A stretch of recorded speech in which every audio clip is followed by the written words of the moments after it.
মশাই তুমি আমাকে অনুমতি দাও। আমি বলছি এই তোমার পা ছুঁয়ে বলছি, কালকে আমি যাব রামের সঙ্গে যুদ্ধ করতে, কালকে আমি রামকে যুদ্ধ করে পরাজিত করব। একবার শুধু অনুমতি দাও। রাবণ অমনি শত দুঃখ শত ব্যথা যন্ত্রণা বুকে নিয়েও হেসে ফেললেন। ওরে অবোধ বালক, ওরে মূর্খ মূঢ়, তুই বাচ্চা ছেলে তাই বুঝতে পারছিস না রামের সঙ্গে যুদ্ধ করা এত সোজা নয়। কত বড় বড় বীর, কত বড় বড় রথী মহারথী সব শেষ হয়ে গেল, আর তুই একটা বাচ্চা ছেলে বলিস কিনা রামের সঙ্গে যুদ্ধ করবি? হ্যাঁ, তুই কিনা রামের সঙ্গে যুদ্ধ করবি? তোর এত শক্তি? তরুণী তখন মনে মনে বলছে, জ্যাঠামশাই রামকে পরাজিত করতে গেলে শরীরের শক্তির দরকার হয় না, রামকে পরাজিত করতে গেলে অন্তরের ভক্তির প্রয়োজন হয়। শক্তি নয়, ভক্তির দরকার হয়। রাবণ বললেন, ঠিক আছে ঠিক আছে ঠিক আছে, যা। শোন, তুই যুদ্ধ করতে যাবি যদি তোর মা তোকে অনুমতি দেয়। তোর মা যদি তোকে অনুমতি দেয় তুই যুদ্ধ করতে যাবি, যা। তরুণী ছুটে আসছে, ভাবছে মায়ের কাছে যা চাই মা আমাকে তাই দেয়, তাহলে আমি এটা মায়ের কাছে চাইলেই মা আমাকে অনুমতি দেবে। ছেলে ছুটে এসেছে, চিৎকার করতে করতে আসছে, মা মা গো। আর যেই মা বলে ডেকেছে অমনি বিভীষণের স্ত্রী তরুণী সেনের মা, যার নাম হলো সরমা দেবী, দেবী সরমা বেরিয়ে এসেছে। কিরে বাবা, কি হয়েছে তোর? একি তোর চোখে জল কেন? কি হয়েছে? বল বাবা, বল বল, আমাকে বল তোর কি হয়েছে। ছেলে অমনি বলে উঠলেন, মা আজকে আমি তোমার কাছে যা চাইব তুমি তাই দেবে। এই আবার কেমন কথা হলো? তুই আমার কাছে যা চেয়েছিস আমি কি তা দিই না বাবা? বল তোর কি লাগবে। না মা, আমি এমনি এমনি বলবো না, আগে তুমি আমার মাথায় হাত দিয়ে বলো আমি যা চাইবো তাই দেবে। মা আর কি ভাববে, বাচ্চা ছেলে আর কি চাইবে, কোনো খাবার চাইবে নইলে কোনো খেলনা চাইবে। তাই মা ছেলের মাথায় দুম করে হাত দিয়ে বললেন, আজকে তুই যা চাইবি তোকে আমি তাই দেব, বল তোর কি লাগবে, বল কি লাগবে। সঙ্গে সঙ্গে তরুণী বললেন, মাগো আগামীকাল সকালবেলায় আমি প্রভু রামের সঙ্গে যুদ্ধ করতে যাব। না হতে পারে না, না না এ হতে পারে না। ওরে তরুণী এ হতে পারে না, না না এ হতে পারে না। মা বললেন, ওরে বাপ তরুণী, হে তুই কি বলছিস বাবা? তুই রামের সঙ্গে যুদ্ধ করতে পারবি? হ্যাঁ, যারা যারা আজ পর্যন্ত রামের সঙ্গে যুদ্ধ করতে গেছে তারা আর কোনো দিন ফিরে আসে নাই। যারা একবার গেছে তারা আর কোনো দিন ফিরে আসেনি। তাই তুই যদি যাস আর কোনো দিন বাড়ি ফিরতে পারবি না। ছেলে তরুণী মায়ের পা দুটো ধরে বলে উঠলেন, মাগো তুমি আমাকে আশীর্বাদ করো আমি যেন কোনো দিন ফিরে না আসি। মরতে আসে যারা, মরতে আসে তারা। এই মরতে আমরা আসি, বারবার মরতে আসি। ছেলে বলছে আমাকে আশীর্বাদ করো আমি যেন কোনোদিন ফিরে না আসি। যদ গত্বা ন নিবর্তন্তে তদ্ধামং পরমং মম, ন তদ ভয়তে সূর্য ন শশাঙ্ক ন পাবক, যদ গত্বা ন নিবর্তন্তে। যেখানে গেলে আর এখানে আসতে হবে না, সেটাই হচ্ছে ভগবত ধাম। এই ছেলে কোন জায়গায় দাঁড়িয়ে কথাটা বলছে একবার বিচার করে দেখো।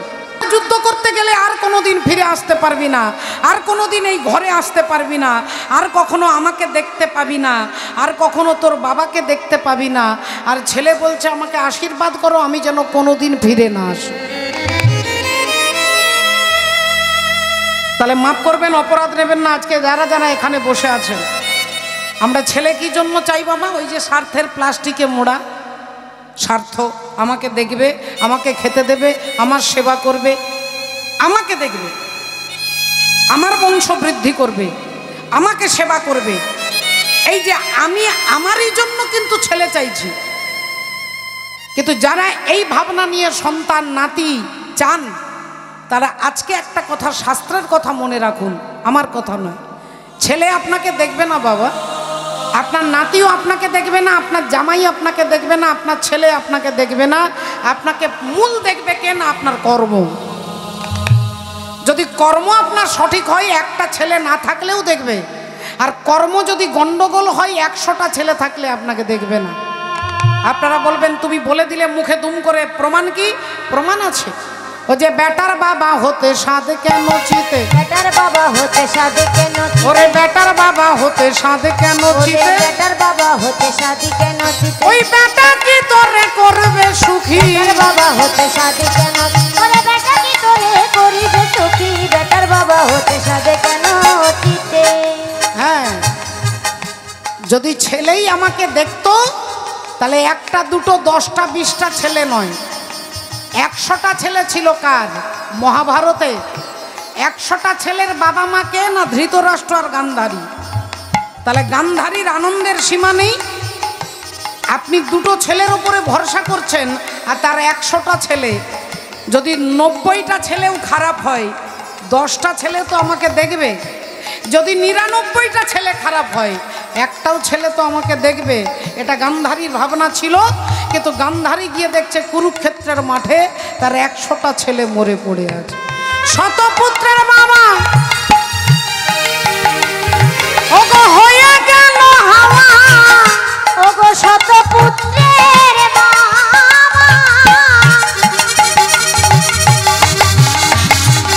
আহা হয়ে গেল হাওয়া।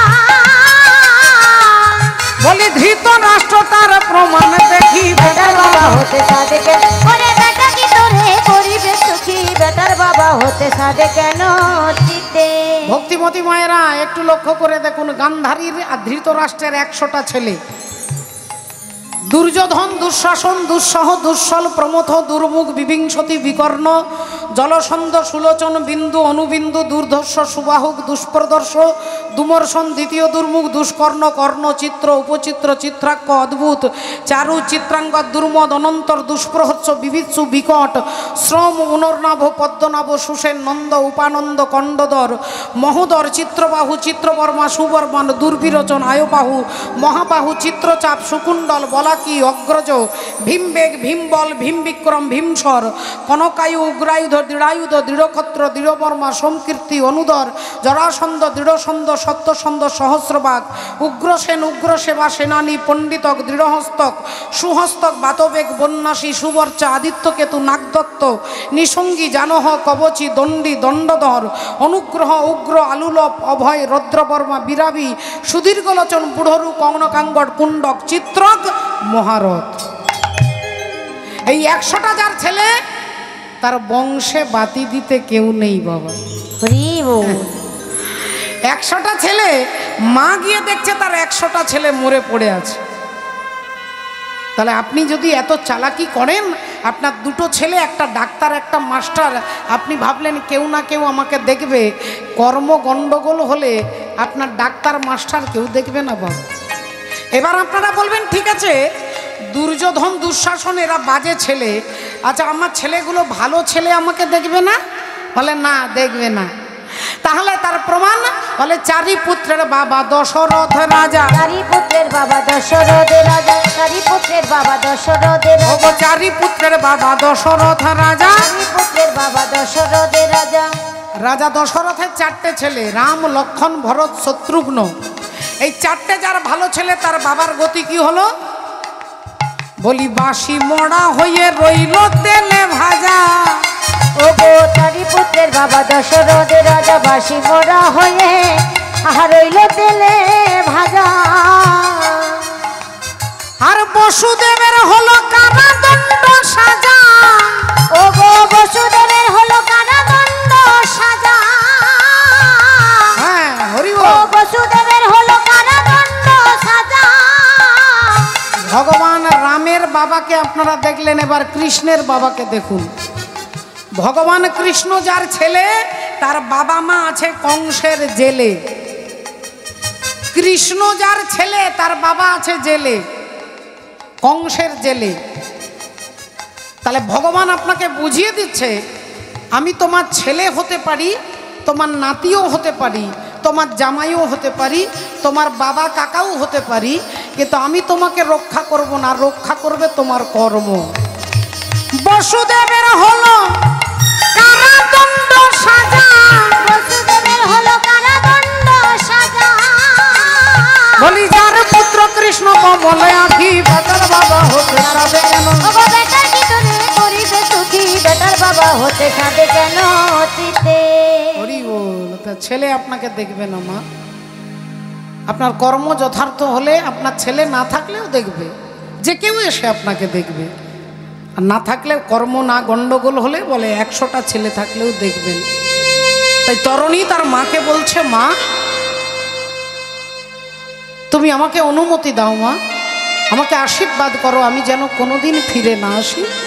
আর যেই ছেলে মাকে ছুঁয়ে দিয়েছে, সাধু সঙ্গ সর্বশাস্ত্রে কয় লবমাত্র সাধু সঙ্গ জীবের সর্বসিদ্ধি হয়।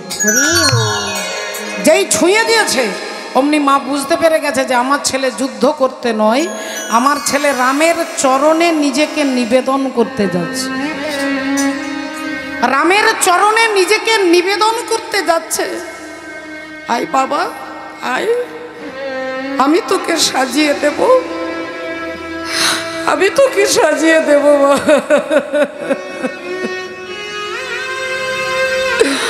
তরুণীকে কোলে ডেকে সর্বঙ্গে চন্দন দিয়ে লিখে দিচ্ছে রাম নাম, রাম রাম রাম, সর্বঙ্গে রাম নাম লিখে দিচ্ছ। আস্তে আস্তে শোনা ভাই, একটু আস্তে শোনা। হরি সর্বঙ্গে রাম নাম লিখে দিচ্ছে। তরুণী সেই রাম নাম লিখে দিয়েছে, হাতে ধনুর্বাণ দিয়েছে মা। মা শিক্ষা দিচ্ছে যদি রামকে পেতে চাস তাহলে এখন থেকে রাম বলা শুরু কর। যদি মৃত্যুর সময় রাম নামটা বলতে পারিস, यम यम बापी शरण भावम तजे त्वंते कलेवरम तम तम भाव ए बोए कुंते हो सदा तद भाव भावित। এখন থেকে বলা শুরু কর যাতে মৃত্যুর সময় তোর মুখ দিয়ে বেরিয়ে যায় রাম নাম। তরুণী রাম রাম রাম রাম বলতে বলতে যাচ্ছেন রামের চরণে আত্মনিবেদন করতে। হাতে ধনুর্বাণ নিয়ে, চোখে জল নিয়ে নাম বলতে বলতে যাচ্ছে রাম গোবিন্দ হরি ভজ রে ভাইয়া, রাম গোবিন্দ হরি, রাম গোবিন্দ হরি ভজ রে ভাইয়া, রাম গোবিন্দ হরি, রাম গোবিন্দ হরি ভজ রে ভাইয়া, রাম গোবিন্দ হরি, রাম গোবিন্দ হরি ভজ রে ভাইয়া, রাম গোবিন্দ হরি। जप तप साधन कछु नहीं लागत, जप तप साधन कछु नहीं माना, खर्च नहीं गठरी, राम गोविंद हरि भज रे भैया, राम गोविंद हरि, राम गोविंद हरि भज रे भैया, राम गोविंद हरि, राम गोविंद हरि भज रे भैया, राम गोविंद हरि। রাম রাম বলতে বলতে ভগবান রামচন্দ্রের কাছাকাছি একটু দূরে দাঁড়িয়ে আছে। ভগবান রাম চমকে উঠলেন, থমকে গেলেন, দেখলেন আমারই সঙ্গে যুদ্ধ করতে আসছে আমারই নাম বলতে বলতে। অন্তর্যামী ভগবান বুঝতে পেরে গেছে যে আমার সঙ্গে যুদ্ধ করতে নয়, আমার চরণে আত্মনিবেদন করতে এসেছে। তাই আজকে আমি তাকে পরীক্ষা করব না, আমি পরীক্ষা করব ওই তরণী সেনের বাবা বিভীষণকে। দেখি বিভীষণ আমাকে কেমন ভালোবাসে, আমাকে কতটা ভালোবাসে, আজকে আমি বিভীষণকে পরীক্ষা করব। তাই কি করলেন, ভগবান রামচন্দ্র বিভীষণকে ডাকলেন, বিভীষণ, ও বিভীষণ। বিভীষণ ছুটে এসেছে। বলো ঠাকুর, কিছু বলছো দয়াময়? না, দেখো দেখো দেখো দেখো, আমার সঙ্গে যুদ্ধ করাবে বলে তোমার দাদা একটা বাচ্চা ছেলেকে পাঠিয়ে দিয়েছে। দেখো দেখো না বিভীষণ, তোমার দাদার মনে হয় মাথা গন্ডগোল হয়ে গেছে, একটা বাচ্চা ছেলেকে পাঠিয়ে দিয়েছে, দেখো। আর যেই বলেছে, বিভীষণ ভাবছে আমার দাদা একটা বাচ্চা ছেলেকে পাঠিয়ে দেবে, এরকম বোকামি তো আমার দাদা করবে না, তাহলে সেই বাচ্চা ছেলেটাকে আমাকে দেখতে হবে।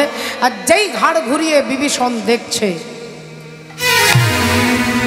যেই দেখেছে অমনি দেখছে তরণীকে, আর তরণীকে দেখার সাথে সাথে সর্বঙ্গ থরথর করে কাঁপছে। হে কি, হে তো আমার, হে তো আমার তরণী,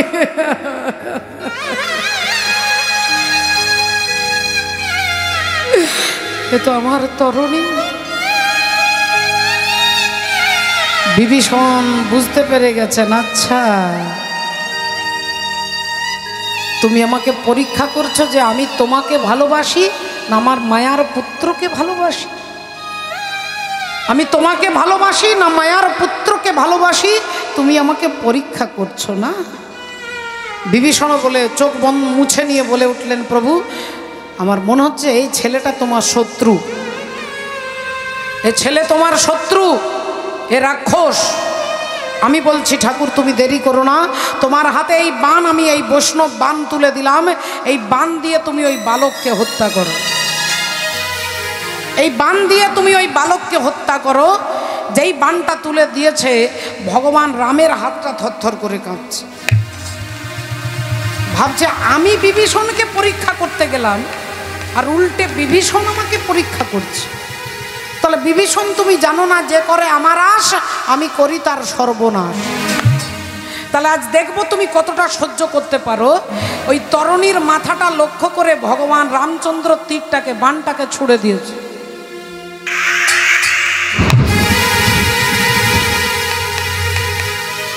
আর যেই বাণটা ছুড়ে দিল, তরণীর মুন্ডটা কাটা হয়ে গেল বাবা।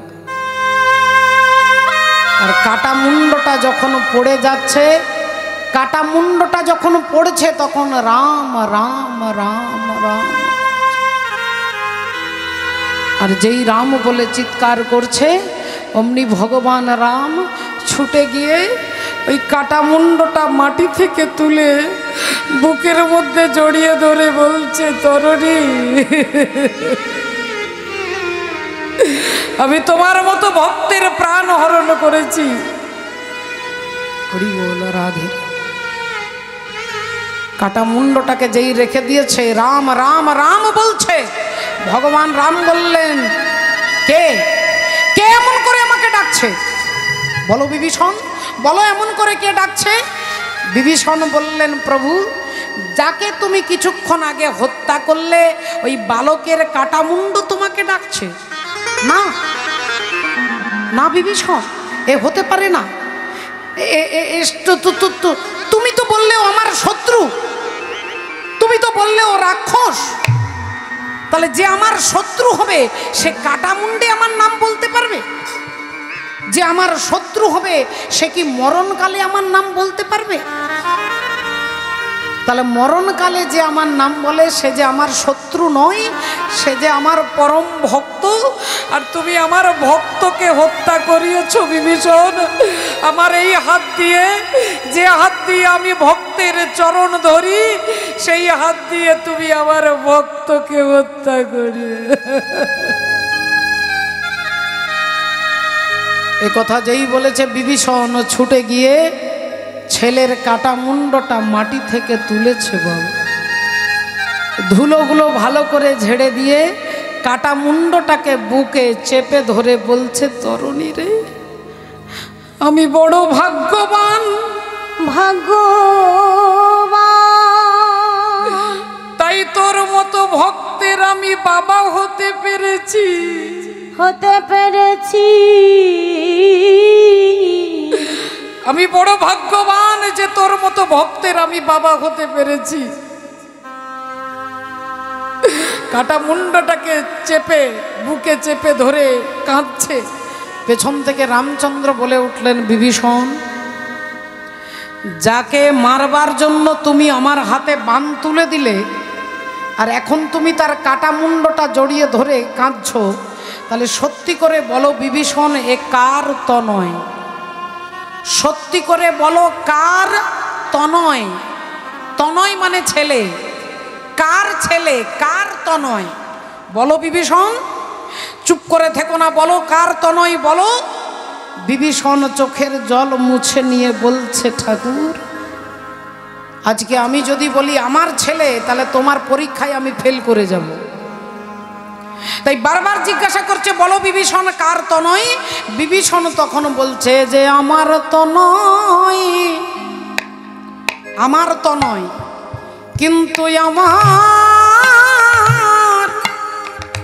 আমার তো নয়। এ তো আমার তো নয়, কিন্তু আমার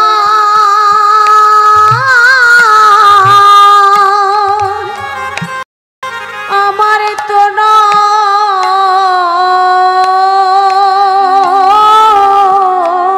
আমি তোমার ওই চরণে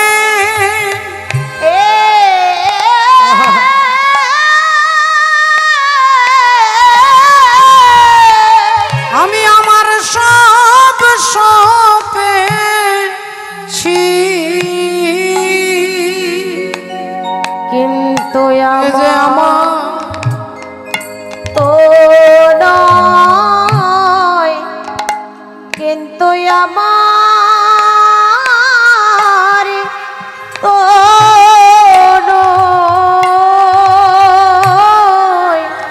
আমি ওই চরণে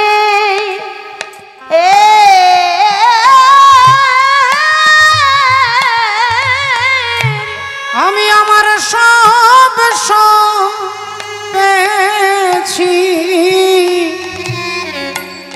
হে যে আমার তনয়, কিন্তু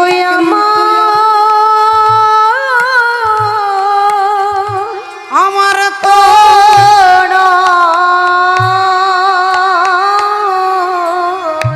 বিভীষণ বলছে আমার তো নয়, কিন্তু আমার তো নয়।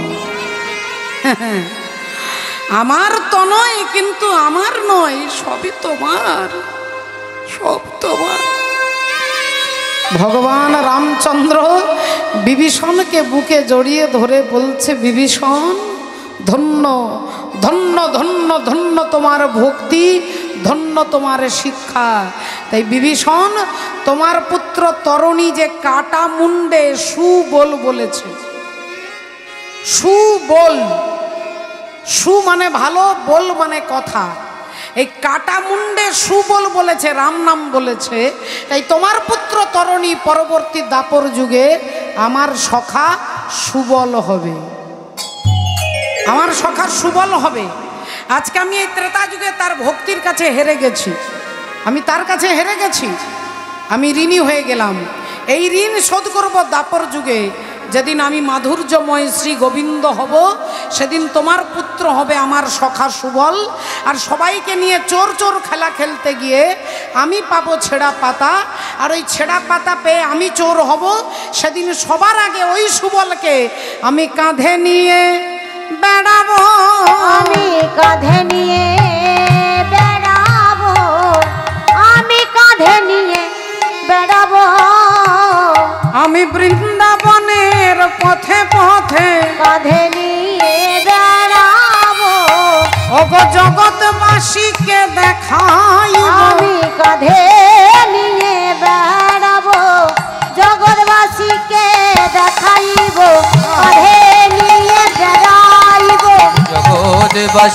দেখাইব, আমি কাঁধে নিয়ে বেড়াইব, আমি জগৎবাসীকে দেখাইব, কাঁধে নিয়ে বেড়াইব, আমি জগৎবাসীকে দেখাইব, আমি কাঁধে নিয়ে বেড়াইব। তাই ভক্তিমতী মায়েরা সেদিনের তরণী আজকে সুবল হয়েছে। তাই ভগবান চোর চোর খেলা খেলতে গিয়ে আজকে নিজে ছেঁড়া পাতাটা পেয়েছেন। সবার আগে কাকে ডাকছে না? সুবলকে ডাকছে। কেন? বলে তিনি ভক্তাধীন ভগবান, ভক্তিপ্রিয় মাধব, ভক্তি ছাড়া কিছু জানে না। রাধে রাধে। আপনার কাছে তিনি কিচ্ছু চাই না মা, আপনি আপনার মন তুষ্টির জন্য ভগবানকে দেন। আপনি খুশি হয়ে যদি দেন, ভগবান গীতাতে বলছেন পত্রং পুষ্পং ফলম তোয়ম। আমাকে যদি কেউ একটা পাতা দেয়, পাতাটার নাম উল্লেখ করেননি যে কি পাতা। তোয়ম মানে জল, কি জল দেবে সেটাও বলেননি। যেটা তোমার ভালো লাগে তুমি আমাকে দিও, যদি ভালোবেসে দিও আমি সেটাই গ্রহণ করব। আমি বিদুরের বাড়িতে কলার চপা খেয়ে এসেছি, যে কলার চপাটা রাস্তায় সবাই ছুঁড়ে ফেলে দেয়, যে কলার চপাতে পশু পাখি খায়, সেই কলার চপাটা বিদুরের বাড়িতে ভগবান খাচ্ছেন। জিজ্ঞাসা করলো ঠাকুর তুমি কলার চপা খেলে কেন? তোমার ভক্তরা তোমার নিন্দে করবে না যে ভগবান রাষ্ট্রপতি হয়ে বিদুরের বাড়িতে গিয়ে কলার ছাল খাচ্ছ? ভগবান বললেন যে দেখো, বিদুরের স্ত্রী তিনি আমাকে সেবা দেবে আনন্দে, চোখ দুটো ছলছল করছে, জলে ভরে গেছে, বুঝতে পারছে না কলার শ্বাসটাকে ফেলে দিয়ে আর চপাটা দিচ্ছে, আর তার চোখের জল গাল বেয়ে পড়ছে। বললেন আমি যদি তার চোখের জলটা খাই তাহলে গাল চেটে চেটে খেতে হবে। তা ভক্তের গাল চেটে চেটে যদি আমি খাই তাহলে একটা সমালোচনার পাত্র হয়ে দাঁড়াবো, দেখতে খারাপ লাগবে। তাই চোখের জলটা হচ্ছে ভক্তি, আর ওই ভক্তিটাই কলার চপাতে মিশিয়ে আমি কলার চপাটা খেয়ে প্রমাণ করতে চাই যে আমার ভক্ত আমাকে ভালোবেসে যা দেবে আমি তাই গ্রহণ করি। আর যেখানে ভালোবাসা থাকবে সেখানে কোনো চ্যালেঞ্জ থাকবে না, চ্যালেঞ্জ থাকবে না, তর্ক থাকবে না, যুক্তি কোনো লজিক সেখানে দাঁড়াবে না বাবু। আপনার ছেলেটাকে আপনি যখন ছোট থেকে বড় করছেন, বড় হয়ে ছেলেটা আপনার সঙ্গে বেইমানি করে তার বউকে নিয়ে চলে গেল বাইরে, আপনাকে ফেলে চলে গেল। আপনার পাশের বাড়ির এই অবস্থা আপনি নিজের চোখে দেখছেন। আপনি কিন্তু ছেলেটাকে কোলে নিয়ে আছেন, আপনার মনে হচ্ছে না যে আমার ছেলেটাও একদিন আমাকে ফেলে চলে যাবে? আপনাদের মনে হয় না। কেন? বলে বিশ্বাস করেন যে আমার ছেলে আমাকে ভালোবাসবে, আমার ছেলে ভদ্র হবে, এই যে বিশ্বাসটা করেন। অথচ আশেপাশে প্রতিদিন দেখছেন, খবরে দেখছেন, টিভিতে দেখছেন, ছেলে মাকে খুন করছে, বৃদ্ধাশ্রমে পাঠিয়ে দিচ্ছে, তথাপিও মায়েরা ছেলেকে কোলে নিয়ে আদর করে স্তনপান করাচ্ছেন। কেন না? বিশ্বাস করেন। এই বিশ্বাসটা ভগবানের প্রতি যদি থাকে, এখানে কোনো লজিক দাঁড়াবে না বাবু। ভক্তিতে কোনো তর্ক থাকে না। তর্ক যেখানে হবে সেখানে ভক্তি শেষ। তর্ক যেখানে নেই, বিশ্বাস সেখানেই পরমাত্মা। হরি বল, রাধে রাধে। ভক্তমণ্ডলী, ভক্তিমতী মায়েরা, তাই ঘটনা কি ঘটলো না, সেদিনের তরণী আজকে সুবল হয়েছে, আর ভগবান আজকে সবার আগে সুবলকে কাঁধে নিয়ে ভক্তদের সঙ্গে খেলা খেলছেন।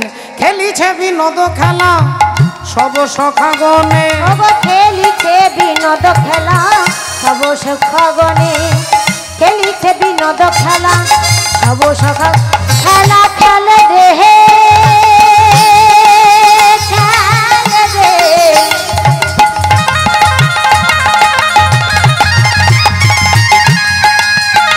খেলা খেলে,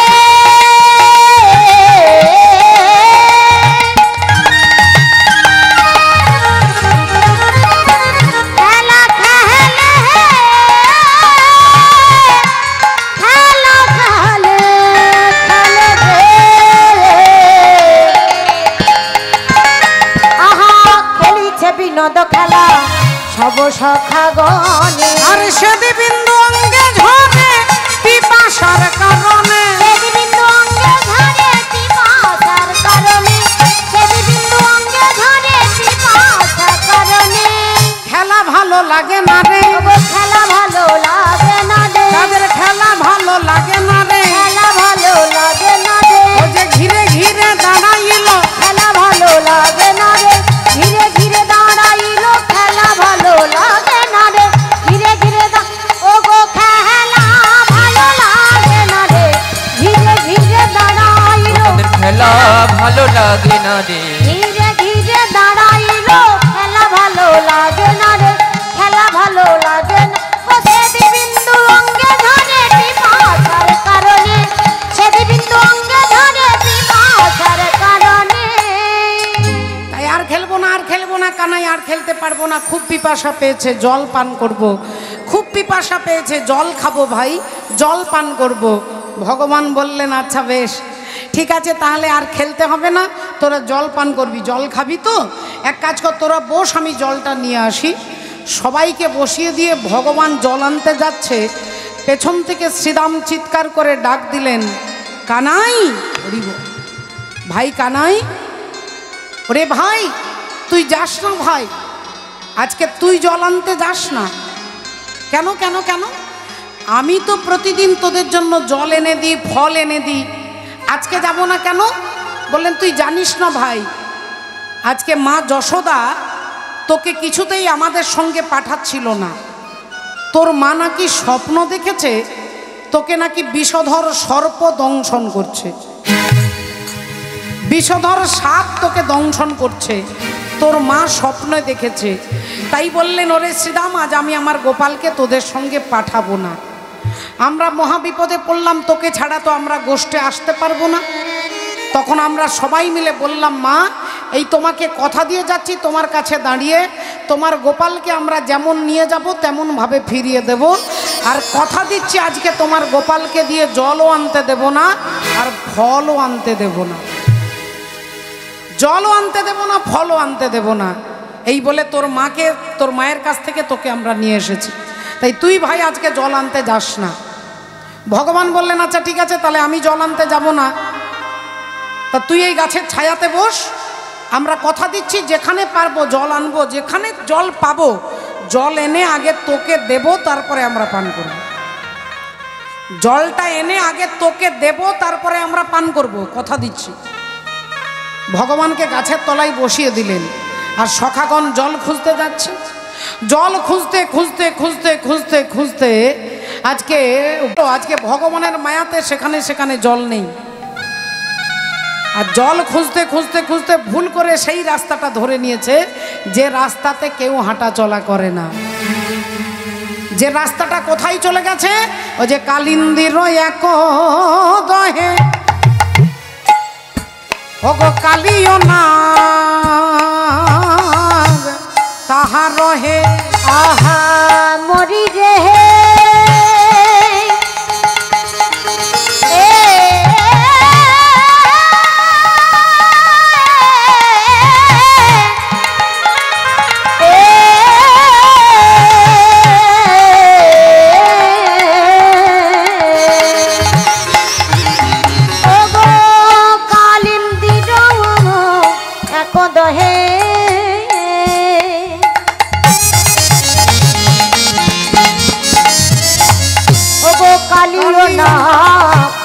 তাহে রহে। ও যে বিশ্বজন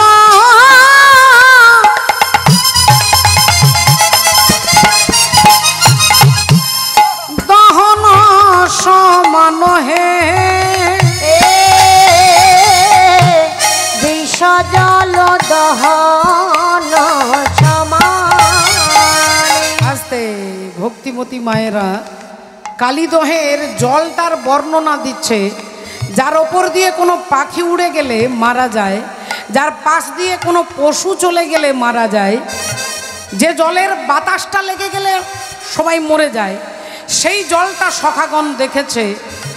যার আশেপাশে একটা ঘাস পর্যন্ত বাঁচে না, একটা ঘাস সেখানে বাঁচে না। বিষয় উথলিছে জলে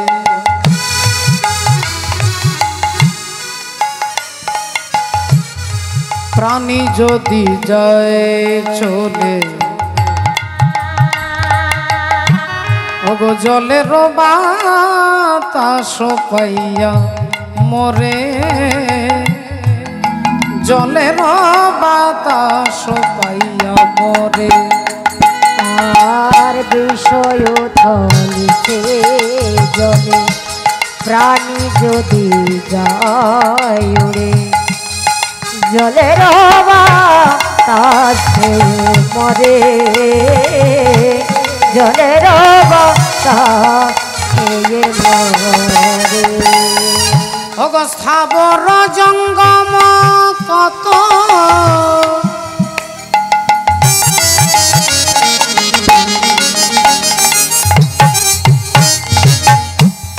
কুলে মরি আছে শত, স্থাবর জঙ্গম যত,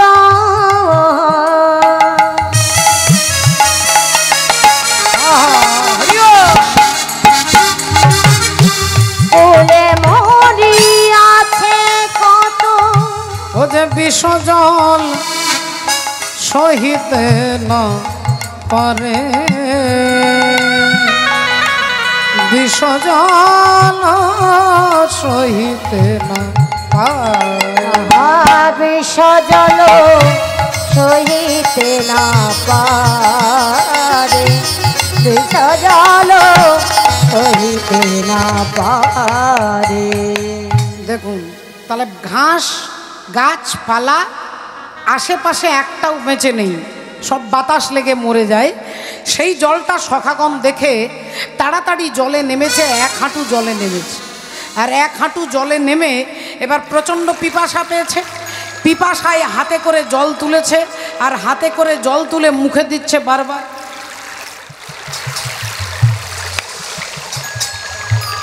এই ঢক ঢক করে জল খাচ্ছে, আর যেই বিষ জলটা মুখে দিয়েছে মা, এবার ভাবুন তাদের অবস্থা কি হবে। যার বাতাসটা লেগে গেলে পশু পাখি মরে যায়, সেই জলটা মুখে দিয়েছে, এবার অবস্থা কি হবে। এবার যখনই জল খেয়েছে, এবার মুখ দিয়ে গল গল করে রক্ত পড়ছে, ফেনা ঝরছে, চিৎকার করছে, জ্বলে যাচ্ছে, জ্বলে যাচ্ছে, ভাই আর পারছি না। শ্রীদাম বলছে আর পারছি না, সুদাম বলছে আমার বুকটা জ্বলে যাচ্ছে, বসুদাম বলছে আমি চারিদিকে অন্ধকার দেখতে পাচ্ছি, আমি আর পারছি না ভাই, পারছি না। সবার মুখ দিয়ে রক্ত বেরোচ্ছে, ফেনা ঝরছে, সব ছটফট করছে, বিষ খেয়েছে তো। আর বিষ খেয়েছে, কিছুক্ষণ পরে হরি বল, সব উল্টে গিয়ে রাধে রাধে, সব পড়ে গেছে। তো পড়বার আগে তারা বলেছিল যে চল আমরা বিষ খেয়েছি, বিষ খেয়েছি যখন মরে তো যাব, তা মরবার আগে চল একবার কানাইকে ডাকি। আর কানাই কানাই বলতে বলতে তারা সব হরিবল হয়ে উল্টে পড়ে গেছে। এখন কানাই আছে কোথায় না, সে তো গাছের ছায়া তলায় বসে আছে। সখাগণ বলেছে তুই এখানে বস, ভগবান বসে আছে। কিন্তু ওখানে যখনই ডেকেছে, ভগবানকে যখনই ডাকবে, ভগবানের দরজায় তখনই ধাক্কা লাগবে যে আমার ভক্তরা ডাকছে। যখনই ডেকেছে ভগবান ছুটে গেছে। আর ছুটে গিয়ে কি করলেন, দেখলেন আমার সখাগণ বিষ খেয়ে সব উল্টে পড়ে আছে, তাই মুখে মুখ দিয়ে আগে বিষটাকে তুলে নিয়েছে। আপনাদের মতো বসে চুপ করে এক মনে কীর্তন শুনছিলেন রাজা পরীক্ষিত। পরীক্ষিত মহারাজ বলছেন, আপনি কিছুক্ষণ আগে বললেন সাধু সঙ্গ, সাধু সঙ্গ সর্বশাস্ত্রে কয়, লবমাত্র সাধু সঙ্গ জীবের সর্বসিদ্ধি হয়। যদি সাধুর সঙ্গ করলে সর্বসিদ্ধি হয়, তাহলে যারা ভগবানকে কাঁধে নিল, যারা ভগবানের এঁঠো খেয়েছে, যারা ভগবানকে এঁঠো খাইয়েছে, যারা ভগবানের সঙ্গে খেলাধুলো করে, তাহলে তারা আজকে মরে পড়ে আছে কেন? সব অজ্ঞান হয়ে পড়ে আছে কেন? এরা কেন পড়ে আছে? রাজা পরীক্ষিত জিজ্ঞাসা করছেন সুখদেব গোস্বামীকে।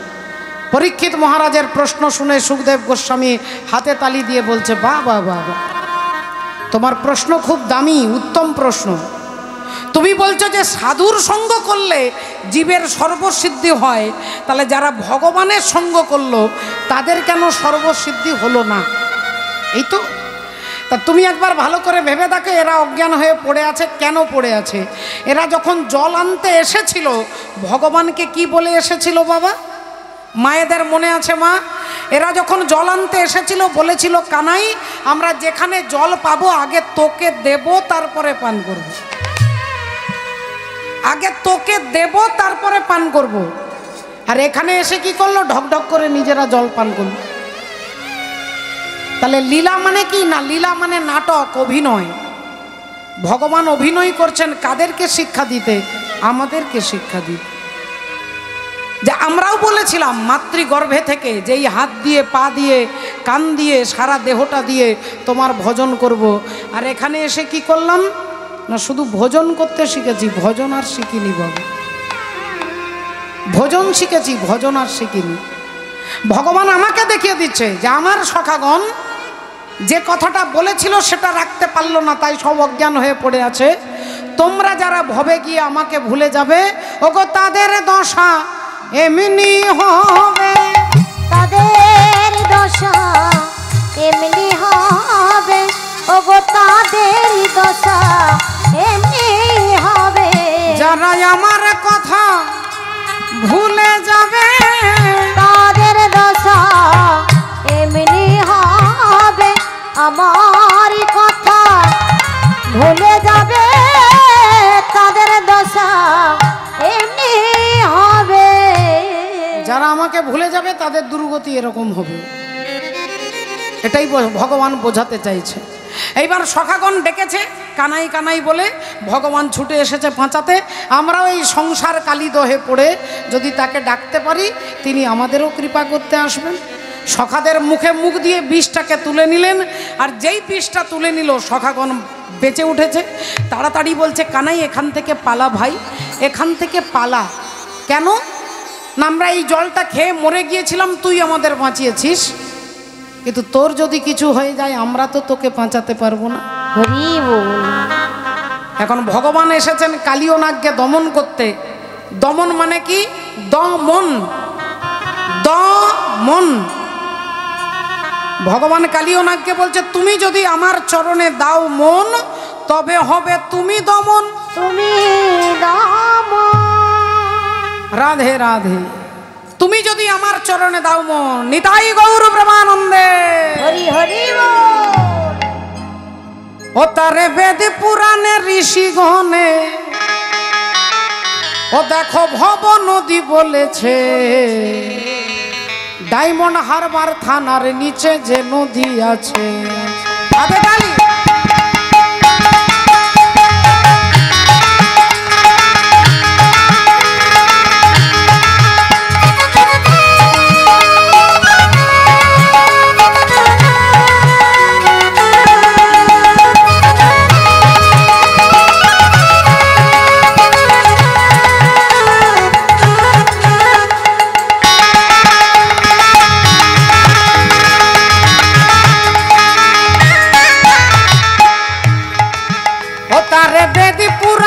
ঋষিগণে, ও তারে বেদ পুরাণে ঋষিগণে, ও দেখো ভব নদী বলেছে, ডায়মন্ড হারবার থানার নিচে যে নদী আছে, ডায়মন্ড হারবার থানার নিচে যে নদী আছে।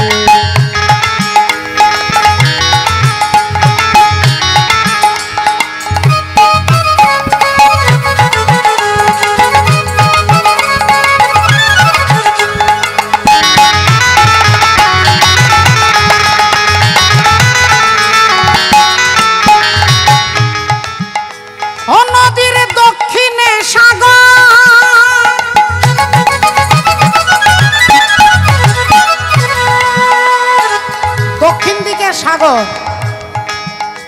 আর উত্তরেতে কিছু দূরে কলকাতা শহর, উত্তরেতে কিছু দূরে কলকাতা শহর, উত্তরেতে কিছু দূরে কলকাতা শহর। ও দেখো পশ্চিমেতে মেদিনীপুর, ও দেখো পশ্চিমেতে মেদিনীপুর, দেখো পশ্চিমেতে মেদিনীপুর কে বা কোথায় দেখেছে, ডায়মন্ড হারবার থানার নিচে যে নদী আছে, ডায়মন্ড হারবার থানার নিচে যে নদী আছে।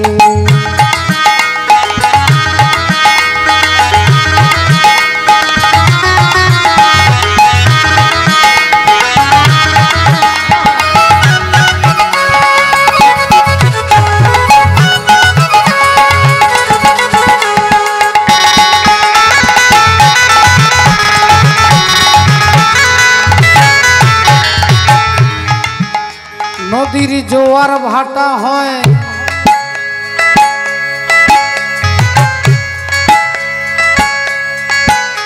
নদীর জোয়ার ভাটা হয়, ও তারে হুগলি নদী কয়, তার নিচে কাম রূপে কুম্ভীর ডুবে রয়। তার নিচে কাম রূপে কুম্ভীর ডুবে রয়, তার নিচে কাম রূপে কুম্ভীর ডুবে রয়। ও মা, ও নদীর জোয়ার ভাটা হয়,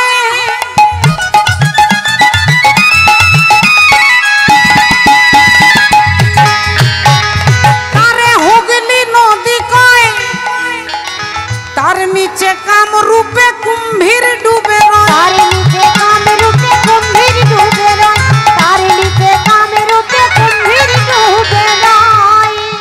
ও তারে পার হয়ে যাবে চলে, তারে পার হয়ে যাবে চলে ভোলা মো।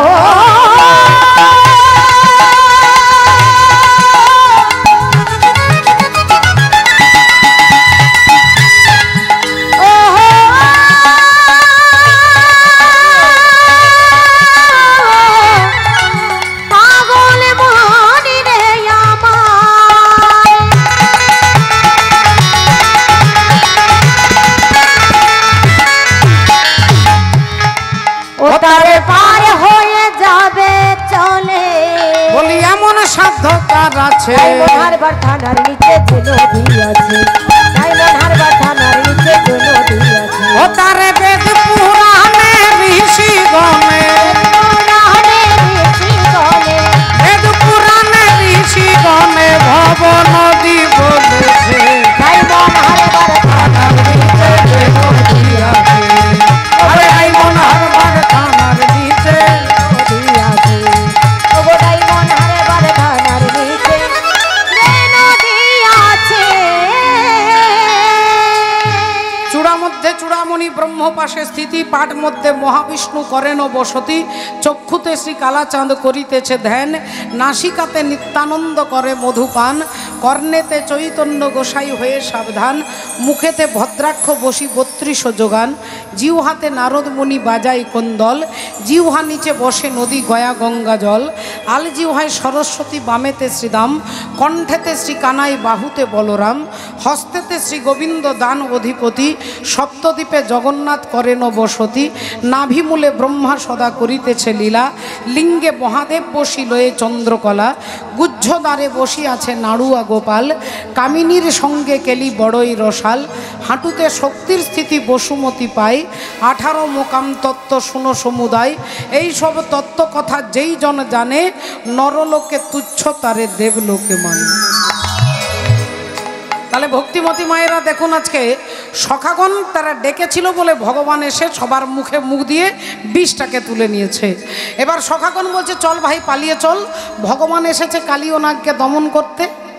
তাহলে কালীয় নাগ আছে কোথায় না? আমার দেহের মধ্যে আছে। যা আছে ব্রহ্মাণ্ডে তা আছে দেহ ভাণ্ডে।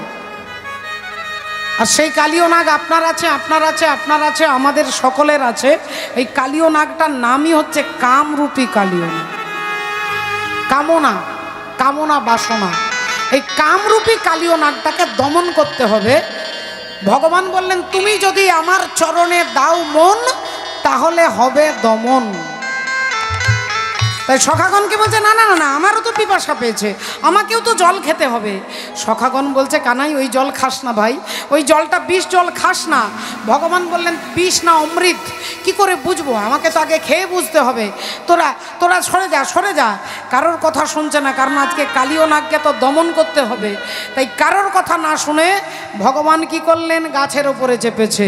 আজ দেখি যদু নন্দন দুষ্ট সর্প বিনাশন, ওগো দেখি যদু নন্দন দুষ্ট সর্প বিনাশন, দেখি যদু নন্দন দুষ্ট সর্প বিনাশন। উঠিলে কদম্বের ডালে, ওগো উঠিলে ন কদম্বের ডালে, আহাই উঠিলে ন কদম্বের ডালে। একবারে কদম্ব বৃক্ষের ওপরে চেপে গেছে, কদম গাছে চেপে গেছে, কদম গাছে চেপে গেছে। আপনাদের মনে হচ্ছে মা, একটুক্ষণ আগে আমি আপনাদের কাছে বললাম যে জলের আশেপাশে একটা ঘাস পর্যন্ত বাঁচে না, তাহলে ভগবান যে গাছটাতে চাপলো সেই গাছটা কি করে বেঁচে আছে? ভগবান যে গাছটাতে চাপবে, কদম গাছে এখনো আছে ওই গাছ, তা সেই গাছটা কি করে বেঁচে আছে যেখানে একটা ঘাসপালা কিচ্ছু বাঁচে না? এই গাছটা বেঁচে আছে পূর্বে সাধুর সঙ্গ করেছে। সাধুর নাম কি না? বিষ্ণু ভক্ত গরুর। আর গরুড়ের বাবা হচ্ছেন মহামুনি কশ্যপ, আর মায়ের নাম বিনতা দেবী। আর কালিয়নাগের বাবা হচ্ছে ঋষি কশ্যপ, মা হচ্ছে কদ্রু। তাহলে কশ্যপ ঋষির একজন স্ত্রী বিনতা, একজন হচ্ছে কদ্রু। কদ্রুর ছেলে কালিয়নাগ আর বিনতা দেবীর ছেলে গরুর। এখন দুই মা তর্ক করছে, রাত্রে তর্ক করছে। একজন মা যিনি গরুরের মা, তিনি বলছে ইন্দ্রের ঘোড়া সাদা, আর কালিয়নাগের মা কদ্রু বলছে কালো। এ বলছে সাদা, এ বলছে কালো। বলে ঠিক আছে, কালকে সকালে দেখব, যে হেরে যাবে সে কিন্তু দাসী হয়ে যাবে। বলে ঠিক আছে। এখন সকালবেলায় ঘুম থেকে উঠে আগে কালিয়নাগের মা কদ্রু দেবী উঠে গেছে। উঠেই দেখছে ইন্দ্রের ঘোড়া সাদা। ভাবলেন তাহলে তো আমি কালো বলেছিলাম, তাহলে তো আমি হেরে যাব। কিন্তু এখনও তো দিদি বিনতা ঘুমোচ্ছে, এখনও তো ওঠেনি। তাই দিদি ঘুম থেকে উঠবার আগে আমি চালাকি করব। কদ্রু তার সমস্ত ছেলেদেরকে ডাকলেন, সব সাপ, সাপেদের জননী হচ্ছে কদ্রু। সব সাপেদেরকে ডেকে বলছে এই সাদা ঘোড়াটাকে বিষ দিয়ে কালো করে দে। মায়ের কথা শুনে সাপেরা বিষ দিয়ে সাদা ঘোড়াটাকে কালো করে দিল। আর বিনতা দেবী ঘুম থেকে উঠেই দেখছে কালো ঘোড়া। ভাবছেন তাহলে তো আমি হেরে গেছি। তা হ্যাঁ রে বোন, আমি তোর কাছে হেরে গেছি, তোর আমি দাসী, তোর বাসন মেজে দেবো, কাপড় কেচে দেবো, চুল বিনিনুই করে দেবো, শাড়ি পরিয়ে দেবো, যা বলবি তাই করব, কিন্তু আমার মুক্তি কবে হবে? কদ্রু বললেন যেদিন তোর ওই ছোট্ট ছেলে গরুর বড় হয়ে ইন্দ্রের সঙ্গে যুদ্ধ করে অমৃতের ভাণ্ডটা এনে আমার হাতে দেবে, সেই দিন তোর ছেলে মুক্ত হবে। ছেলে গরুর বড় হলো, মায়ের দাসিত্ব, মাকে দাসী বৃত্তি করতে দেখতে ভালো লাগছে না। ছেলে গরুর বড় হয়ে ইন্দ্রের সঙ্গে যুদ্ধ করে ওই অমৃতের ভাণ্ডটাকে ইন্দ্রকে হারিয়ে দিয়ে অমৃতের ভাণ্ডটা ঠোঁটে করে আনতে আনতে গরুর খুব ক্লান্ত হয়ে গেছে। এতদিন যুদ্ধ করেছে, ক্লান্ত হয়ে গিয়ে এই কদম্ব বৃক্ষটার উপরে বসে একটু বিশ্রাম করেছিলেন। অমৃতের কলসিটা রেখে বিশ্রাম করলেন। ওই অমৃতের ভাণ্ডের ছোঁয়া লেগে কদম্ব বৃক্ষটা হয়ে গেল অমৃত। অমৃতের ছোঁয়া লেগে হয়ে গেল অমৃত, যেটা আর মরবে না। ওই গাছের ওপরে চেপে আজকে ভগবান ওই গাছটাতে চেপেছে। ওই গাছটাতে চেপে এবার কালীদহের জলে ঝাঁপ দেবে।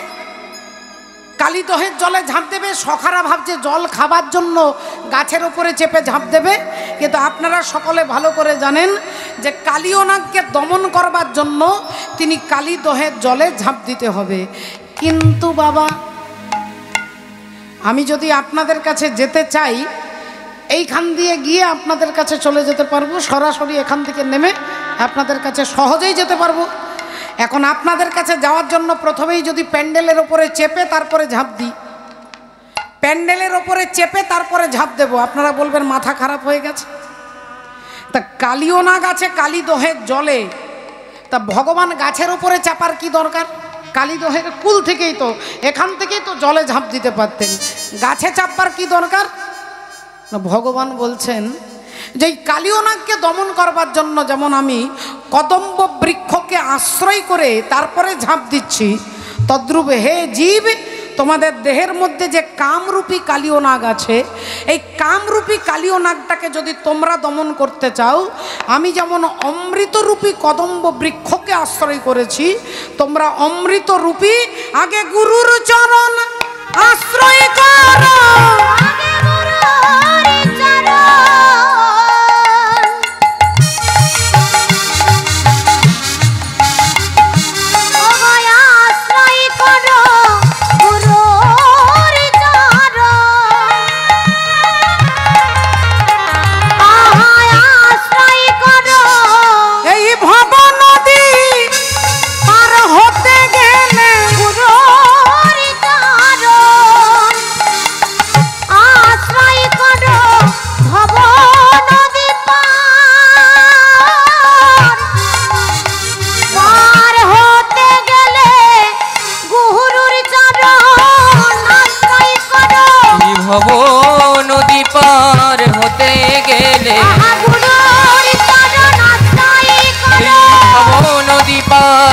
হতে গেলে গুরুর চরণ আশ্রয় এই করে ভব নদী পার হতে গেলে গুরুর চরণ আশ্রয় করে এই ভব নদী পার হতে গেলে গুরুর চরণ আশ্রয় করো।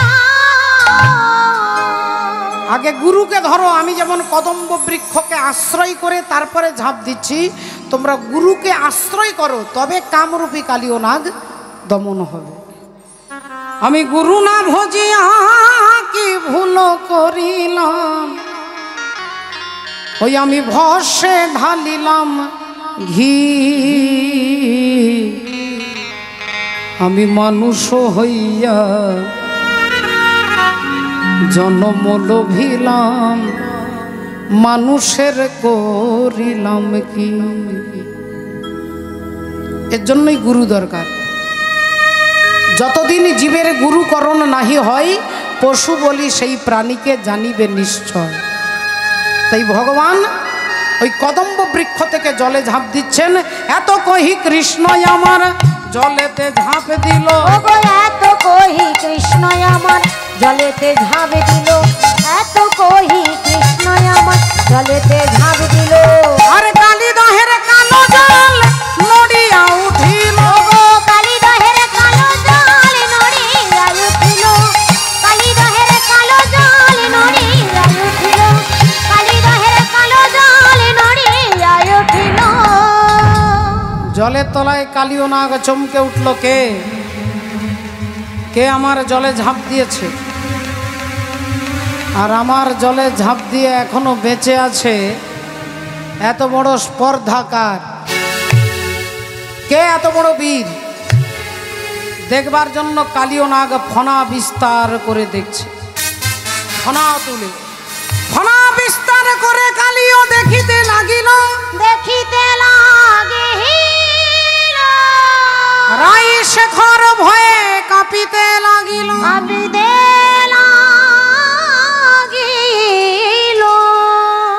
জলের তলায় কালীয় নাগ চমকে উঠলেন। ওপরে উঠে দেখছে একটা বাচ্চা ছেলে আমার জলে ঝাঁপ দিয়েছে। আর ওই বাচ্চা ছেলেটা আমার জলে ঝাঁপ দিয়ে এখনো বেঁচে আছে। হ্যাঁ, আমার জলের আশেপাশে কোনো পশু পাখি কেউ হেঁটে চলে, কেউ উড়ে যেতে পারে না। আর আমার জলে ঝাঁপ দিয়ে ছেলেটা এখনো বেঁচে আছে। তোকে যদি ধরতে পারি আমি পিষে পিষে মেরে ফেলবো। ভগবান বললেন, ইয়ে যথা মাম প্রপদ্যন্তে তাংস্তথৈব ভজাম্যহম মম বর্তানু বর্তন্তে মনুষ্য পার্থ সর্বস্ব। আমাকে তুমি ধরবে? তা বেশ, তো ধরো না। আমি তো তোমাকে ধরা দেবার জন্যই জলে ঝাঁপ দিয়েছি, ধরো। কিন্তু তোমার ধরার টেকনিকটা যেমন হবে আমি সেরকম কিন্তু ধরা দেব। তুমি যদি মা যশোদার মতো ধরে আমাকে আদর করে চুমু খাবার জন্য ধরতে, আমি তোমাকে তোমার মতোই ধরা দিতাম। কিন্তু তুমি তো আমাকে আদর করবে না, আমাকে পিষে পিষে মেরে ফেলবে।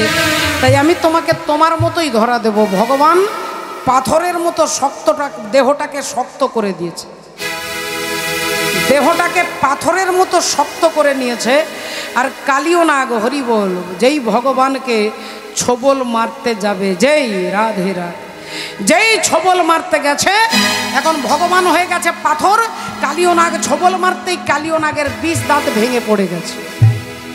যেই দাঁতটা ভেঙে পড়ে গেছে, কালীয় নাগ ভাবছে তাহলে তো একে দংশন করলে পারবো না, একে একবার আমি আমার শরীর দিয়ে পিষে পিষে মেরে ফেলবো। এবার ভালো করে পেঁচিয়ে পেঁচিয়ে ধরে ঘষছে, দেহটাকে ঘষছে। আর দেহটাকে যত ঘষছে ছাল চামড়া উঠে যাচ্ছে, রক্ত পড়ছে। এবার কালীয় নাগ ভাবছে এবার আমি পালিয়ে যাব। আর ভগবান বললেন, তুমি যদি আমার চরণে দাও মন, তবে হবে তুমি দমন। তুমি দমন। এতক্ষণ তুমি আমাকে ধরেছো, এবার আমি তোমাকে ধরবো। আজ পাকে পাকে ঘুরে লইয়া নাগে রে, মেরুদণ্ড ভাঙি যায়। আহা পাকে পাকে ঘুরে লইয়া কালি দে, মেরুদণ্ড ভাঙি দেয়। পাকে পাকে ঘুরে লইয়া নাগে রে, মেরুদণ্ড ভাঙি যায়। আহা পাকে পাকে ঘুরে লইয়া না গেরে, মেরুদণ্ড ভাঙি হয়ে গেছে। এতক্ষণ কালীয় নাগ অহংকারে মাথাটা উঁচু করেছিল, এইবার মেরুদণ্ডটা ভেঙে যেতেই মাথাটা নিচু করলেন। ভগবান কালীয় নাগকে দমন করে পাঠিয়ে দিলেন রমণক দ্বীপে, চলে যাও, এই বৃন্দাবন ত্যাগ করে চলে যাও। কালীয় নাগ বলছে, প্রভু আমি চলে যাচ্ছি, যাবার আগে তোমার ভক্তদের একটা প্রাইজ দিয়ে দিতে যেতে চাই। তোমার এই কালীয় দমন লীলা যিনি এক মনে এক প্রাণে শ্রবণ করেছে, তার কোনোদিন সর্পঘাত জনিত সাপের কামড়ে তার মৃত্যু হবে না। এই বলে কালীয় নাগ চলে গেলেন রমণক দ্বীপে। ভগবান জলের ওপরে ভেসে উঠলেন। यशोदा जायो लल्ला मचोर है आज हल्ला,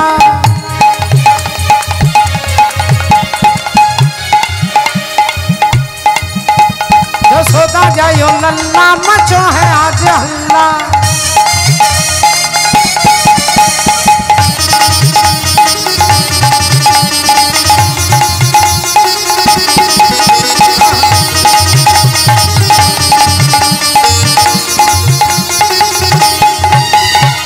चोली भी दे दे मैया, चुनरी भी दे दे,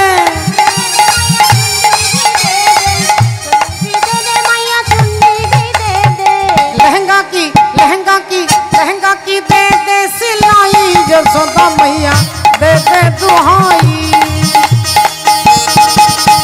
यशोदा जायो लल्ला मचो है आज हल्ला, हरि बोल।